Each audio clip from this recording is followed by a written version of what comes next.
আজি নিখিল বড়ো ছাত্ৰ সন্থা চিৰাং জিলাৰ উদ্যোগত ৰেলী কাৰ্যসূচী ইয়াত মানে লোৱা হৈছে।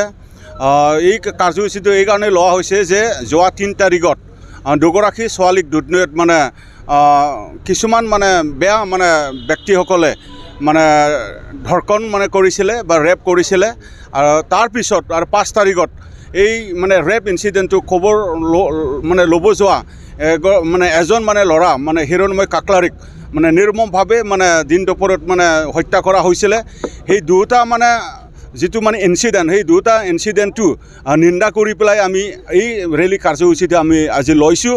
আৰু এই কাৰ্যসূচীৰ দ্বাৰা আমি অসম চৰকাৰ বা আমাৰ অসমৰ DGP ডাঙৰীয়ালৈ আমি তিনিটা আমি দাবী মানে প্ৰেৰণ বা দাবী আমি জনাব বিচাৰিছোঁ যে সেই ৰেপ ইনচিডেণ্ট বা মাৰ্ডাৰ ইনচিডেণ্টত জড়িত থকা দোষীসকলক মানে যিটো কৰায়ত্ব কৰা হৈছে আৰু তেওঁলোকক মানে সেন্টেন্স টু ডেথ মানে পানিশমেন্ট দিব লাগে বুলি আমি পোনপ্ৰথমে আমি দাবী জনাইছোঁ। সেকেন্ড আমি দাবী জনাইছোঁ যে তেখেতসকলক মানে ফাষ্ট ট্ৰেক আণ্ডাৰত মানে বিচাৰ কৰি পেলাই কঠোৰভাৱে মানে শাস্তি প্ৰদান কৰিব লাগে। আৰু তিনিটা দাবী আমি ইয়াত মানে ৰাখিছোঁ যিটো। আৰু থাৰ্ড নম্বৰ যিটো দাবী হ'ল যে যিজন মানে ল'ৰাই মানে মানে ইয়াত মানে মৃত্যু হ'বলৈ বাধ্য হ'ল বা হিৰণময় কাকলাৰীক যিটো হত্যা কৰা হ'ল, হিৰণময় কাকলাৰীৰ পৰিয়ালক মানে 20 লাখ মানে কম্পেনচেশ্যন মানে চৰকাৰে যেন মানে দিয়ে আমি দাবী জনাইছোঁ।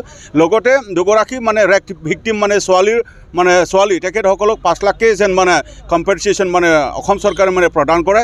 এই তিনিটা দাবীটো লৈ পেলাই আমি এই আজিৰ মানে এই কাৰ্যসূচীটো আমি লৈছোঁ। যি ঘটনা এইটো খুব মানে নিন্দনীয় আৰু সমাজৰ কাৰণে এইটো গ্ৰহণযোগ্য নহয়। আৰু নিখিল বড়ো ছাত্ৰ সন্থা হিচাপে এনেকুৱা ঘটনাটো আমি আগৰ পৰাই মানে গ্ৰহণ কৰি অহা নাই, আমি নিন্দা কৰি আহিছোঁ। আজিও নিন্দা কৰি পেলাই আমি কঠোৰ ভাষাৰে আমি নিন্দা কৰিছোঁ।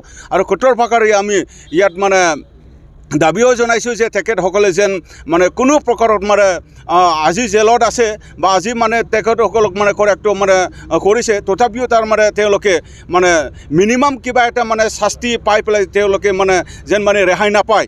মেক্সিমাম যিটো মানে পানিছমেণ্ট যে ডেথ চেণ্টেন্স মানে তেখেতসকলক মানে প্ৰদান কৰিব লাগে, সেইটোক দাবী জনাই পেলাই আমি এই কাৰ্যসূচীটো আমি ল'বলৈ বাধ্য হৈছোঁ। আৰু যদি নহয় আৰু আমি ঘোষণা কৰি ৰাখিছোঁ যে 27 অফ মানে দিছ মান্থ আমি দুধনৈ চেণ্ট্ৰেল কমিটি এপছু আৰু গোৱালপাৰা ডিষ্ট্ৰিক্ট এপছু যৌথভাৱে আমি 2 ঘণ্টীয়া আৰু ৰেলী কাৰ্যসূচী আমি ঘোষণা কৰি ৰাখিছোঁ। তাত মানে বিভিন্ন জিলা কমিটি এপছুবিলাকে বা ৰাইজসকলে মানে তাত অংশগ্ৰহণ কৰিব।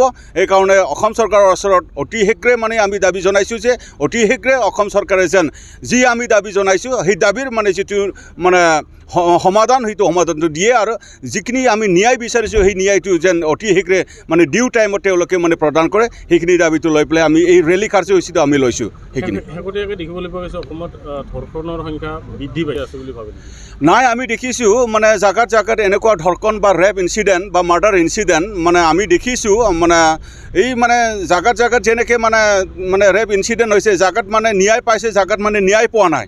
এনেকুৱা ন্যায় নোপোৱা আমাৰ চিৰাং জিলাতো আছে কেইটামান।